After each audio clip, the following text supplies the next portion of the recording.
Let me be a pure person. I seek forgiveness for all my sins. I change my life. Allahu Akbar. How many more scholars would you like to hear before you change your life? Before you decide to purify that heart of yours, without an effort from you, the heart is not going to be purified. When you have your own kitchen and you've cooked your food and your pans are dirty, you cannot just look at the pans and expect them to become clean. Even if you've got a dishwasher, you've got to pick the thing up, put it into the dishwasher, choose the detergent, turn on the water, press the button, then things happen. Subhanallah. We still don't have that eye control, the eye control of the pan. And if you thought you did, they'd take you to the hospital, believe me. May Allah subhanahu wa ta'ala safeguard us. So these are powerful words of reminder for myself to begin with. My brother, my sister, how do you use your Twitter account?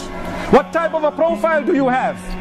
How do you use your Facebook account? It can take you to paradise or it can drive you to hell very easily. Believe me, it's up to you when you press click and when you press like. And it's up to you to go home and dislike, or to dislike it here and now whilst we're talking. Because I know there are brothers, perhaps maybe even sisters, busy on their phones whilst we're talking. To be honest, I actually don't see a single one, mashallah. Allahu Akbar. So I need to swallow back my word. But this is what it is. If your heart is dirty, it begins to show your own self. You can see it. Your mind can figure it out. Why? Because you lead a life. What will happen to it? It will be full of bunk. You know, it will be so narrow, full of depression, full of stress, full of lack of contentment. Where is my contentment gone? It's gone with the pornographic site. It's gone with the adultery that you cannot give up. Adultery is a seed. Wallahi, if you sow it and you water it, watering means you return to it, and you water it more, you return to it more, it grows a tree. When the tree becomes big and strong, it becomes more difficult to uproot it. You get hooked onto it to the degree that it's just like second nature. No regret thereafter until you die in a condition.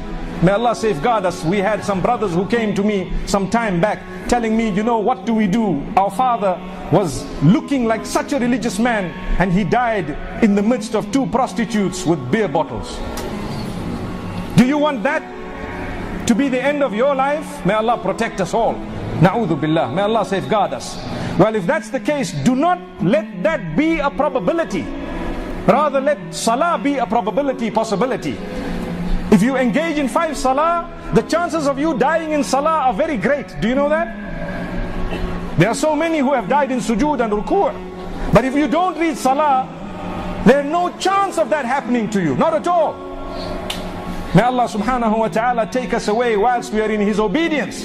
And may He protect us really, that we are not disgraced dying in His disobedience.